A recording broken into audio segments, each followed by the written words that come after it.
Le prince William a orchestré un coup d'État discret et savamment calculé au sein même du palais de Buckingham. Ce bouleversement majeur du pouvoir royal a débuté par les pleurs d'un enfant. Quelqu'un a poussé son plus jeune fils à bout à Balmoral. Il ne s'agissait absolument pas d'une simple égratignure au genou. Ce n'était pas une simple crise de colère passagère. Des témoins ont décrit une violente agression verbale, préméditée et odieuse à l'encontre de l'enfant. Ces remarques cruelles visaient un garçon qui comprenait à peine le contexte.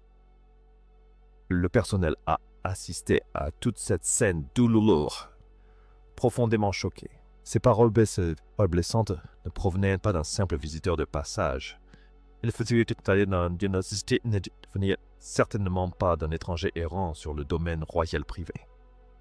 Cette attaque choquante était venue du cœur même de la famille royale recomposée. Une petite fille de la reine Camilla aurait abordé le jeune prince Louis sans prévenir. Ces paroles étaient délibérément choisies pour le blesser profondément. Les insultes ne visaient pas seulement le jeune prince et son comportement. Les remarques cruelles s'en prenaient un peu délibérément à sa mère, la princesse Catherine, avec une méchanceté frappante. Puis les propos prirent une tournure bien plus sombre et sinistre. Ils s'établissaient en des comparaisons directes et douloureuses avec sa défunte grand-mère, la princesse Diana. L'histoire tragique de la famille royale était soudainement instrumentalisée. Un garçon de son âge ne peut saisir pleinement ces lourdes références historiques. Il ignore les profondes blessures institutionnelles de la monarchie britannique moderne. Mais le jeune prince a parfaitement compris la méchanceté des paroles de la jeune fille. La violence même de ces mots l'a frappé comme un coup de poing. Des témoins racontent que le petit prince s'est effondré dans le couloir silencieux du domaine. Il courut droit vers sa mère en sanglotant bruyamment et de façon totalement incontrôlable. Son petit corps tremblait violemment tandis qu'il tentait désespérément de reprendre son souffle. Les couloirs silencieux de la résidence écossaise résonnèrent lourdement de sa détresse sincère. Le cri terrible d'un enfant royal souffrant figea complètement le personnel. Tous s'immobilisèrent, et attendirent nerveusement l'inévitable réaction explosive des parents. Mais l'histoire prend une tournure fascinante à ce moment précis. Ce n'est pas l'enfant en pleurs qui a paralysé le personnel expérimenté du domaine royal. C'est l'expression terrifiante qui s'est soudainement affichée sur le visage de la princesse Catherine. Elle n'a pas crié sur la personne qui avait insulté son jeune fils. Elle n'a pas traversé la pièce en trombe pour exiger des excuses immédiates ou des explications. Elle a complètement évité les réactions attendues d'une mère en colère et excessivement protectrice. Les témoins ont décrit sa réaction comme bien plus troublante à observer. Son visage est devenu froid figé et d'une froideur terrifiante. Une maîtrise inébranlable s'est instantanément emparée de son corps. L'air autour d'elle a semblé soudainement se refroidir. Un membre du personnel présent a plus tard fait une observation glaçante concernant son comportement. Ce n'était pas l'absence d'émotion qui rendait ce silence terrifiant, mais la présence immense d'une force intense contenue avec une violence extrême. Derrière son regard fixe, elle emprisonnait une tempête de rage pure. Ce détail, aussi infime soit-il, révèle précisément ce qui s'est passé ensuite derrière ces lourdes portes closes. Catherine choisit de ne pas réagir publiquement sous le coup de l'émotion. Elle prit son fils en pleurs dans ses bras et s'éloigna calmement de la scène chaotique. Mais elle ne laissa place à aucune réaction une fois hors de vue du public.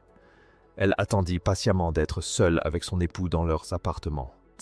Les initiés du palais considèrent aujourd'hui cette conversation privée comme le moment fondateur de la monarchie moderne. Cette réunion privée n'était pas une simple discussion informelle sur la gestion des membres de la famille élargie les plus agaçants. Il s'agissait d'une séance de stratégie familiale extrêmement tendue et chargée d'émotions. De nombreuses sources fiables confirment que cette conversation a fondamentalement modifié à jamais la dynamique du pouvoir au sein du palais. L'approche de Catherine face à cette situation fut incroyablement brillante et d'une efficacité redoutable pour William. Elle ne s'est pas emportée contre son mari au sujet du comportement des membres de sa famille élargie. Au lieu de cela, elle s'adressa à son mari avec une arme bien plus tranchante et efficace. Elle le regarda droit dans les yeux et évoqua lentement sa mère, si chère à son cœur. Son regard fut décrit comme fixe, inflexible et d'une franchise absolue. Elle lui rappela l'échec historique de la monarchie à protéger la princesse Diana et l'indifférence institutionnelle terrible qui avait marqué la vie de sa mère. Dans cette pièce silencieuse et tendue, Catherine a clairement établi le lien avec l'histoire. Elle a affirmé sans embâche que l'histoire ne se répéterait jamais avec ses propres enfants. Elle ne permettrait jamais que la machine royale rigide brise le jeune prince George. Elle ne laisserait pas non plus la princesse Charlotte ni le prince Louis subir un tel sort. La guerre psychologique du passé royal prenait officiellement fin à cet instant précis. Elle leur promit de les préserver du lourd fardeau psychologique de la vie royale. Ce même fardeau qui avait ravagé l'adolescence tourmentée de William. Elle jura de les protéger farouchement, quel qu'en soit le prix. Il ne s'agissait pas simplement d'une mère inquiète exprimant à voix haute ses frustrations quotidiennes. C'était une manière directe et radicale de faire remonter à la surface les peurs d'enfance les plus enfouies de William. William a passé toute sa vie d'adulte à compartimenter soigneusement son profond traumatisme d'enfance. L'éclatement public et amer du mariage de ses parents le hante encore au quotidien. Les conflits de palais murmurés et la pression médiatique incessante ne se sont jamais vraiment estompés. La perte tragique et publique de sa mère demeure le drame personnel qui l'a le plus marqué.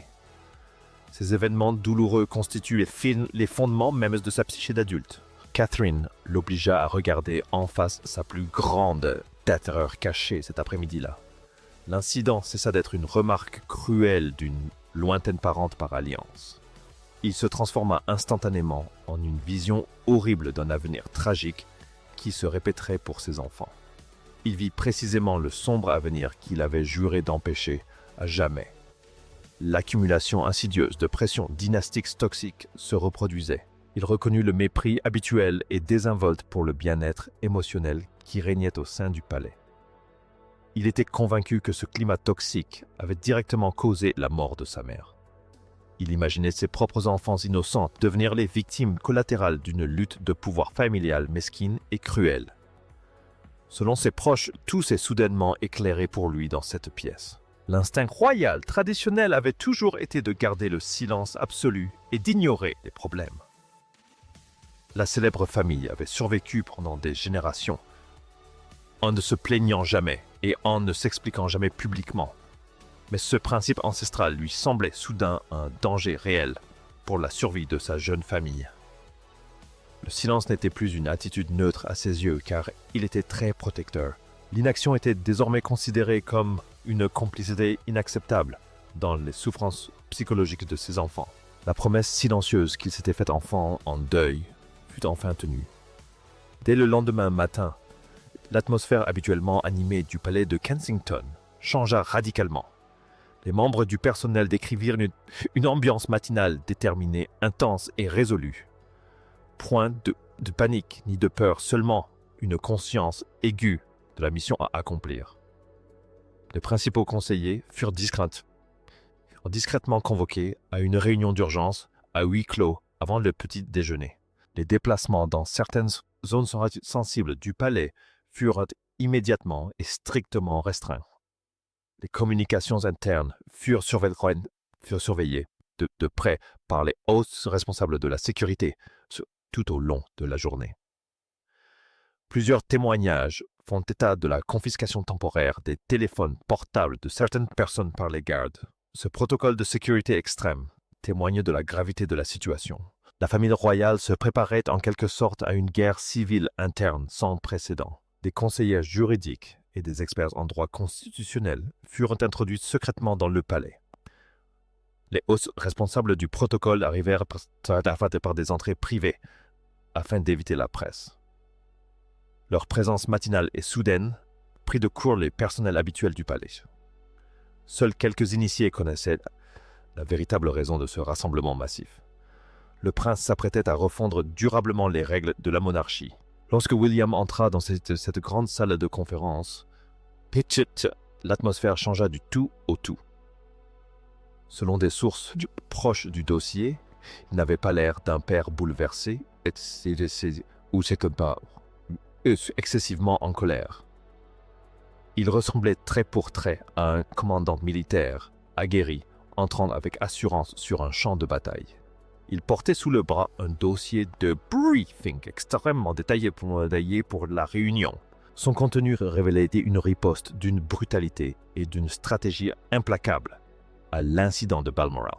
Il ne s'agissait pas d'une explosion émotionnelle destinée à susciter rapidement la compassion dans les journaux. C'était un plan clinique et chirurgical d'exclusion avec un moyen de séparation institutionnelle définitive. Il entendait dépouiller la famille élargie de la reine Camilla de son statut royal immérité. Il perdrait définitivement tout lien avec la vie officielle de la monarchie. Toutes les possibilités de leur présence publique au sein de la famille royale furent systématiquement examinées et impitoyablement éliminées. Les invitations futures au somptueux banquet d'État furent définitivement exclues pour les proches. Toute apparition au balcon du célèbre palais de Buckingham leur fut interdite.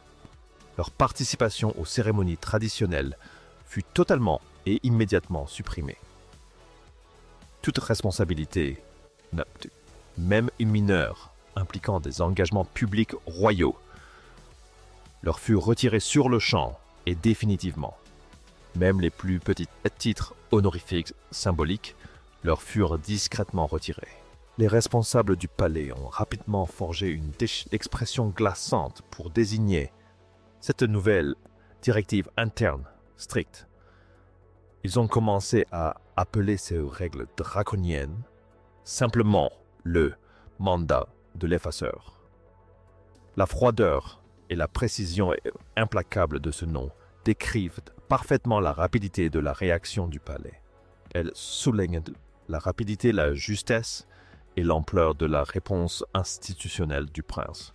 Même les courtisans les plus anciens et les plus influents furent stupéfaits par la brutalité du plan. Nombre de membres du personnel attachés aux traditions approuvaient secrètement cette décision stricte. Ce qui les troublait véritablement, c'était le calme glaçant avec lequel William l'exécutait. Il n'éleva pas la voix une seule fois durant toute la longue réunion de planification. Pas la moindre trace de colère, pas le moindre signe de mécontentement. Il transmit simplement des instructions non négociables à son équipe, avec un sang-froid absolu. Cette approche froide et calculée donnait à la situation un caractère inéluctable. La colère, aussi intense soit-elle, finit toujours par s'apaiser une fois l'émotion initiale retombée. Mais cette réaction calme était tout autre chose qu'une simple colère passagère. C'était comme si un gel institutionnel s'installait pesant lourdement sur l'avenir de la couronne britannique. Le personnel comprenait qu'il ne s'agissait pas d'une solution de relations publiques à court terme pour régler un différend. Il s'agissait d'un vaste remaniement stratégique de l'ensemble de l'institution royale. Ce remaniement était imposé de manière permanente par le futur roi d'Angleterre, alors extrêmement populaire. Mais un détail précis a choqué les courtisans les plus expérimentés. Le prince William n'a absolument pas demandé l'autorisation au roi Charles Ier avant de lancer le vaste mandat d'effacement à l'échelle mondiale. Il n'a organisé aucune réunion privée pour discuter de cette question extrêmement délicate. Il n'a sollicité aucune forme d'approbation auprès du monarque régnant. Il a simplement mis en application immédiatement et publiquement l'ensemble du mandat. Il a déclenché l'immense machinerie de son palais de Kensington. Le roi Charles n'a été officiellement informé qu'une fois l'opération chirurgicale terminée. Le roi a pris de la décision radicale une fois la nouvelle situation fermement établie. La communication cinglante se fit par une lettre d'une formalité extrême. Le ton du message était décrit comme extrêmement poli et maîtrisé. Toutes les marques de respect requises pour s'adresser au souverain régnant y étaient respectées. Mais le contenu même de la lettre était sans appel et définitif. La lettre n'était absolument pas une proposition de compromis familial. Ce n'était ni une demande respectueuse de conseils parentaux, ni un avis royal traditionnel. C'était une déclaration froide et péremptoire concernant une décision définitive du palais. Une personne au fait de la situation tendue a exposé très clairement la dure réalité. Il n'y avait littéralement plus aucune possibilité de dialogue sur le sujet.